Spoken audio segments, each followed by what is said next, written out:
Selamlar hepinize. 25.05 Yaman Otları incelemesiyle yeniden sizlerle birlikteyim. Bugün ekrana baktığımda bayağı bir nerf görüyorum. Ve nerflerin bir kısmının da pro play odaklı olduğunu görüyorum. Yani Ambessa Ashe, Kısante Skarner bunlar direkt olarak pro play odaklı nerfler. Hatta Aurora'yı da belki orada dahil edebiliriz. Bakalım neler değişmiş. Lane swap'ların kaldırılacağını söylüyorlardı. Lane swap kalkmış mı? Onu da göreceğiz tabii bugün. Biz tabii düzenli olarak bu yamaları inceliyoruz. Eğer ilk kez gelen biri arkadaşsanız, eğer ilk kez izliyorsanız bizim yama notları incelememizi abone olmanızı tavsiye ederim şimdiden. Neden bunu söylüyorum? Çünkü daha önceden yamalarda söylediğimiz çoğu şey çıktı. İlerleyen yamalarda bunlar gelir dediklerimiz de çıktı. Bakalım neler gelmiş. Sandıklar, şampiyonlar ve dahası hakkında güncellemeler diyor. Zaten en son değerlendirdiğimiz bu Hextech sandıkların geri döndüğü videoda bahsetmiştik aslında. Oradakileri Yaman'ın içerisine dahil etmişler. Şampiyonların mavi özbedelleri falan azaltılıyor. Ona bakabilirsiniz. Çok önemli değil o kısım. Ödülleri belirlemişler. İkinci kısım sezon kartı yani Battle Pass hediyelerinden bahsetmişler. Bedelsizlerde rastgele simge falan varmış. Bunları inceleyebilirsiniz. Bunlar bizim Yama'da çok büyük değişikliklerimiz değil diyelim. Ne oluyor? Tamam bunlar önemli değil. Evet. Koridor değişimi. Şimdi koridor değişimiyle alakalı neler gelmiş? Önce bir onunla başlayalım. League of Legends'ta biliyorsunuz koridor değişimi profesyonel maçlarda oluyor. Solo queue'da neredeyse hiç olan bir şey değil. Profesyonel maçlarda da aslında birkaç yıldır olan bir şey bu. Ara ara daha çok popülerleşiyor. Ara ara popülaritesini kaybediyor. Bu yılın başında da LCK'de Genji yapmıştı. Lane swap. Koridor değişimi. Ve aslında bunu stratejik olarak bir avantaj almak uğruna kullanıyorlardı. O yüzden farklı stratejiler üretmeniz gerekiyordu bunun karşılığında. Ama Riot'ın bu konudaki şeyi belli, tutumu belli. Yapıldığı ilk günden beri Riot her türlü lane swap'ın yani bunun takımlar tarafından geliştirilen bir strateji olduğu durumun da karşısında. Bir takımın stratejik olarak üstünlük sağlayıp diğerini yenmesinin de karşısında. Lane swap oldu mu bu adamlar deliriyorlar. Olmasın diye her şeyi yapmaya hazırlar. Ve bunu da kendi çaplarında önlemler almaya çalışıyorlar ve her seferinde de takımlar bunun bir şekilde etrafından dolanıp bir çıkış yolu buluyorlar ve bu yılda bulmuşlardı. Bakalım gene ne getirmişler. Koridor değişimi tespiti. Oyun başladıktan sonra 1,5 ve 3,5. dakika arasında ikisine de orman eşyası olmayan iki şampiyon üst veya orta koridorda veya bu koridorların etrafındaki bölgelerde ise devreye girecek demiş. Yani lane swap'ı oyun tespit etmeye çalışıyor. Takımda ormancı yoksa bu kural geçersiz hale gelecek. Ormancısız oyunlar yani solo queue durumu için değerlendirmişler herhalde bunu. Takımda 2 veya daha fazla ormancı varsa bu kural tüm ormancıları kapsayacak. Koridor değişimi cezasını tetiklemek üzere olan şampiyonlar bir uyarı sinyaliyle sohbet kutusuna yazılı uyarılacaklar. Yani bak burada durma lane swap tetikleyeceksin diyor. Koridor değişimi cezasını tetikleyen şampiyonlar üzerine bir simgeyle zayıflatmaya maruz kalacak ve sohbet kutusunda koridor değişimi cezası aldıklarını belirten tekrarlı bir uyarı görecek diye. Tespit edildikten sonra ne oluyormuş? Savunma halindeki kule %95 hasar azaltma kazanıyor. Koridor değişimi tespit edilmediğinde tahkimata artık hasar azaltmıyor diyor. Şimdi bunun etkisini değerlendirelim. Zaten şu anki koridor değişik. Şimdi eski koridor değişikliğinde yani eski ilk başladığında bu yöntem direkt olarak koridorları değiştirelim. İki tarafta hızlı hızlı takır takır kule alsın. Oyunun temposu hızlansın diye yapılıyordu. Şimdiki farklı. Şimdiki zaten kuleye vurma odaklı oynamıyorsunuz. Öyle bir mod var. Fakat asıl diğer kısımlar önemli bence. Yani kulenin hasar azaltması çok önemli değil. Ama savunma halindeki kule minyonlara %1000 hasar verir diyor. Çok çok daha fazla hasar vuracak bu. 10 katı hasar verecek demektir bu. Savunma halindeki kule ve minyonların katletme halinde elde ettikleri altını ve XP'yi koridorda en yakında bulunan dost şampiyon da kazanır. Bu da çok önemli bir durum. Yani lane swap'ta defansa gelen oyuncunun çok rahatlıkla kule altında barınabilmesini sağlamak istiyorlar. Saldırı halindeki şampiyonlar minyonlardan %50 daha az altın ve XP kazanır. Bu zayıflatma üst koridorda 20 saniye, orta koridorda ise 6 saniye etkili olur diyor. Savunma halindeki kule sadece üst koridorda şampiyonlara da %1000 hasar verecek ve savunma halindeki şampiyon kendi kulesinin altına %50 hasar azaltma alacak. Yani diyor ki lane swap attığınızda hiçbir şekilde dive atmayacaksınız. O kulenin altına biri gelirse savunmaya kalacak. Ama burada şöyle ilginç bir durum var. Yani Bir strateji, şimdi bunun çıkar yolu nasıl bulunur diye düşünmeye çalışıyorum ben. Çünkü takımlar bir şekilde bu lane swap'ı seviyorlar. Çünkü onlara normalde oynayamayacağı eşleşmeleri oynama fırsatı sağlıyor lane swap. Belki de hani bire bire gitmek istemeyecekleri eşleşmeleri falan bulabiliyorlar. O yüzden önemli bir strateji. Ve League of Legends dünyasında yıllardır olan bir strateji. Nasıl çıkılır bunun içinden diye düşünüyorum. Yani orta koridora atıyorum ki bir support oyuncusu orta koridora gank attı. Orada da mı saldırı halinde bu debuff'ı yiyecek? Bunları düşünmek lazım. Eğer böyle oluyorsa, yani herhangi bir support oyuncusunun mid lane'e gank atmasını da engelliyorsa saçma sapan bir şey yaptılar demektir. Onu söyleyeyim size. Yani şimdi dakika 1.5 ve 3.5 çok kısa bir süre, evet. Ve dakika 3.5'tan sonra gene lane swap atabilirsiniz. Bu hala bunun önü açık. Şimdi insanlar hep şey diye düşünüyorlar. Lane swap sanki oyunun başında atılmalıymış gibi diye. Hayır. 3.5. dakikada da atabilirsiniz. 3.5 hala oyunun başı sayılır. Yani en fazla bir veya iki tane uzun kılıç alabileceğiniz bir süre bu. Bir şey de yok yani üstünüzde. O yüzden tekrar lane swap atılabilir. Ben açıkçası çok mantıksız buldum. Şöyle, şundan dolayı mantıksız buldum. Süresi çok kısa. Yani eğer komple lane swap'ın önüne geçmek istiyorsanız uzat süreyi, dakika 5.5 yap, 6.5 yap. Laning phase'in bitmesine doğru yap veya 10 yap. Ama 10 olduğunda da işte insanları koridordan çıkmasına müsaade edemezsin. O yüzden hani 4.5 5.5, belki 5.5 daha iyi olabilir. Ama orada da şöyle bir durum var. Dakika 5'te görev çıkıyor haritada. İnsanların oraya gitmesini de istiyorsun bir yandan. Yani kendi kendilerine de kısıtlılar. Şimdi dakikaya bağladığımız zaman dakika 3.5'da kalkıyor dediğimiz zaman bu debuff muhabbeti. Dakika 3.5'tan sonra lane swap atarsın, gene alırsın istediğini. Hatta daha da şey olur, beter olur. Çünkü en azından önceki halinde dakika 3.5'a kadar gidip işte bir dive atıyordun. Rakip şampiyonu minyondan komple uzaklaştırıyorsun. Şimdi onu da yapamıyorsun. Yani bilemiyorum hocam. Erken oyundan başlayacak lane swap'ı evet engelliyorsun. Dakika 1.5'tan hemen ilk wave'den wave swap atılmasını engelliyorsun. Ama sonrasında yapılabilecek bir lane swap ki 3.5 League of Legends için hiçbir şey. Yani laning phase genelde 11-12'de falan bitiyor. Hadi belki hatta 14'e kadar uzadığı oyunlar da oluyor. Bilmiyorum. Bu arada ben lane swap olmasına hiçbir zaman karşı değildim. Beni düzenli takip edenler bilirler. Ben, eğer ki takımlar bunu bir strateji olarak geliştiriyorsa ve kullanabiliyorlarsa oyunun takımları nerflememeli diyorum ben her zaman. Yani teorik olarak dakika 1.5 ve 3.5 arasındaki lane swap engelliyor. Doğru. Sonrasında hiçbir şey yapmıyor ama. Yani artı gankleri de engelleyebilir. Bilmiyorum. Neyse, en azından süresi uzun değil. Dakika 3.5'tan sonra gene yapmak isteyen yapar. Gank atmak isteyen yapabilir. Ama 3.5 dakika çok standart. Hiçbir şampiyonun, hiçbir oyuncunun risk almadığı bir hamle ortamı görebiliriz. Yani dakika 3.5'a kadar sadece minyon kesen bir ortam görebiliriz. Bunu da söyleyeyim. Atakan'ın ortaya çıkma etkisi. Atakan'ın kule altı katletmelerle ilgili ortaya çıkma koşullarını düzenleyerek aynı koridorda iki takımın kuleleri arasında alınan skorları daha iyi hesaba katabilmesini sağlıyoruz. Aynı zamanda Atakan'ın ilk birkaç skoru ve kule altı katletmelerin puan etkisini artırarak erken safhaların Atakan'ın ortaya çıkacağı biçimin belirlenmesine daha önemli bir rol oynamasını sağlıyoruz. Bu da solo queue ile alakalı bir değişim gibi gözükse de gene pro play ile alakalı bir değişim. Çünkü pro play'de neredeyse her maç yeniden dirilten Atakan çıkıyor. Öbürü hiç çıkmıyor. Solo da tam tersi. Diğeri hep çıkıyor. Yeniden dirilten çok az çıkıyor. O yüzden bir ayar çekmeye çalışıyorlar ama henüz getiremediler. Sihirdar Vadisi haritası.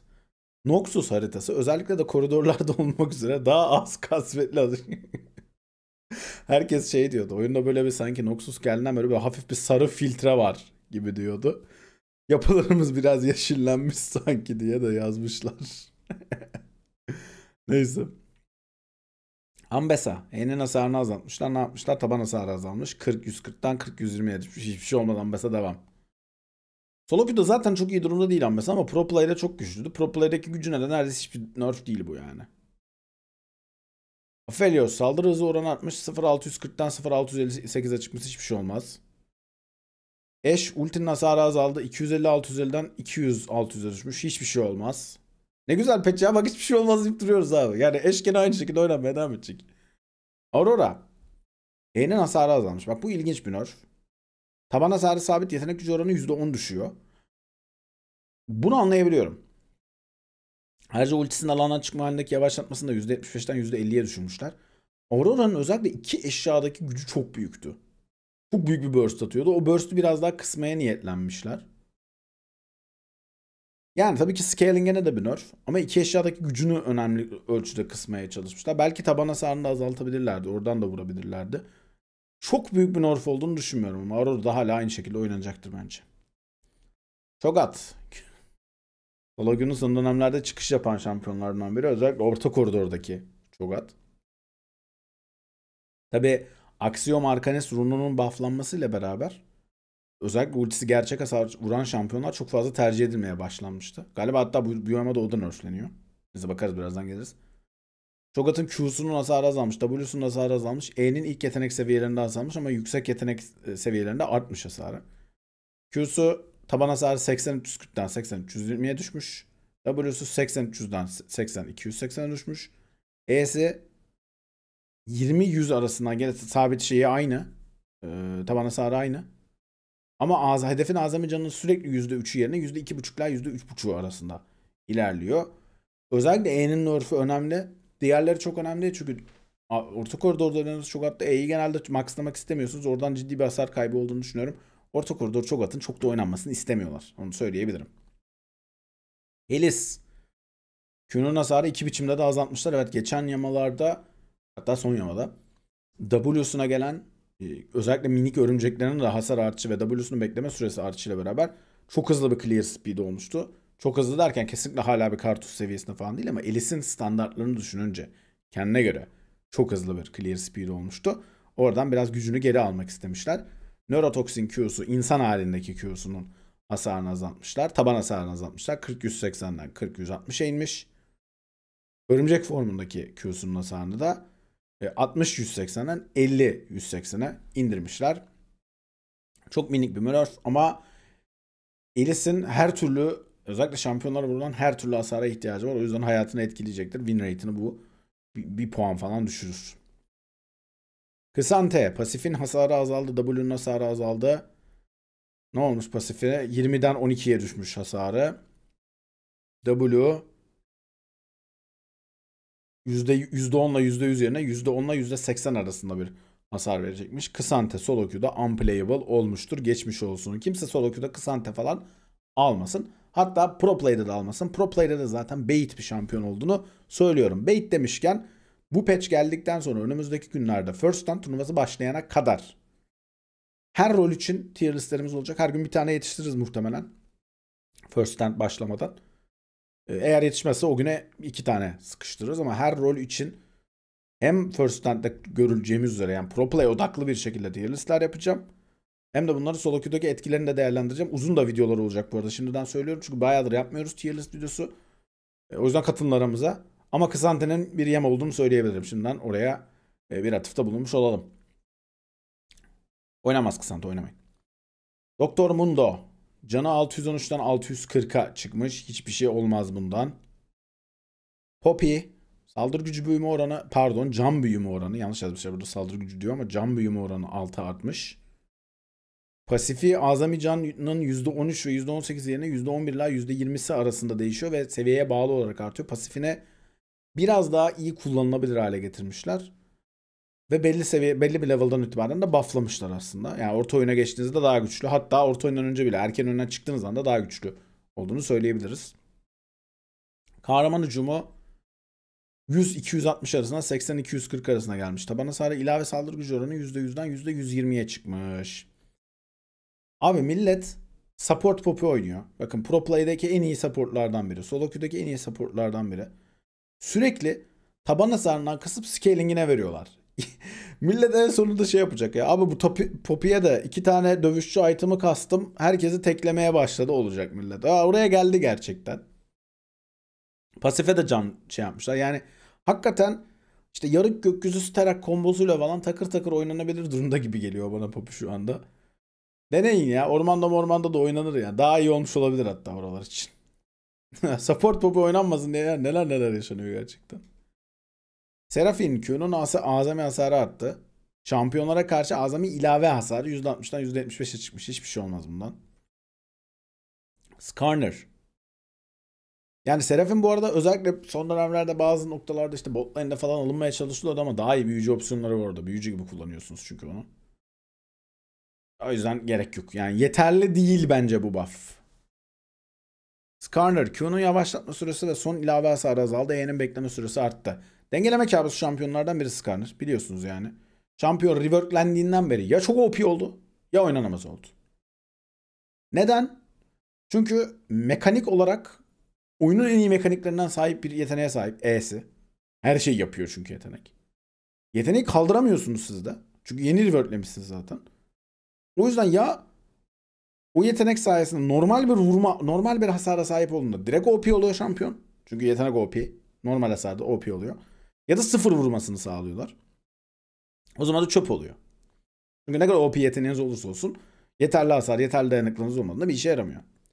Şimdi gene hasarın azaltılma dönemine girdik. Çünkü Pro Play'de permabandı şampiyon. Yine oynanamaz hale gelecek muhtemelen. Zaten Q'nun son saldırısını cana göre vurduğu ilave şu hasarı azalttıkları zaman %10'dan %8'e düşen kısmı azalttıkları anda zaten hep önceki nerf'ünde de önceki oynanamaz olduğunda da böyle olmuştu. Yavaşlatma süresi Q'nun 1.25'ten 1'e düşmüş. Hedefine azami canının %10'u yerine %8'ine vuruyor artık son saldırısı.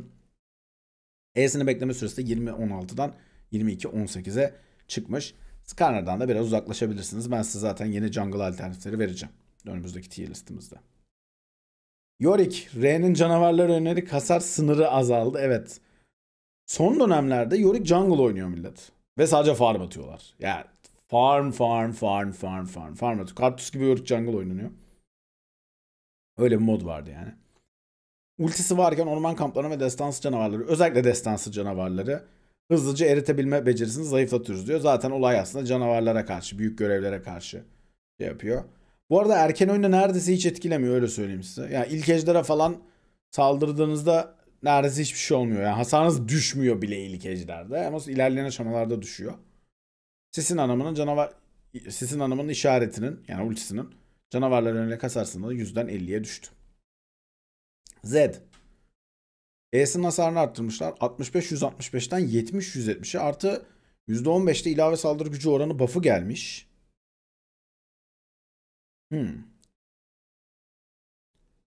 Biraz fazla olmuş olabilir bu buff. İki yönünü birden bufflamaları. Neden bunu söylüyorum? Çünkü letality eşyalar alıyorsunuz dedi. Letality eşyaları zaten ucuz. Scaling'ine de buff atıyorsunuz. Taban hasarının yanı sıra. Evet, genelde Q fulllemek istiyorsunuz ama öyle bir noktaya gelmiş olabilir ki E'si, belki E fulllemeniz daha verimli olabilir ki E'yi fullleyebildiğiniz bize şunu sağlıyor size. Daha garanti hasar kaynağı. E çünkü tutturmak daha kolay. Q çok ince bir yetenek atışı. E direkt bütün etrafınıza vuruyor. Artı klonunuz varsa, gölgeniz varsa onun da etrafına atabiliyorsunuz. Yani eğer ki işte ultiyi attım, yeni çıkan klonumun E'siyle benim E'mi vurduğum zaman öldürmeye yetiyorsa hasar, ki Electrocute da bufflanmıştı yakın zamanda. O zaman kontrolden çıkabilir. Zed'e karşı biraz dikkatli olmak lazım. Bence olmuş, hatta öyle söyleyeyim. Yani %15 ilave saldırı gücü artı işte taban hasarının da 5 artması her seviyede göründüğünden daha büyük bir buff.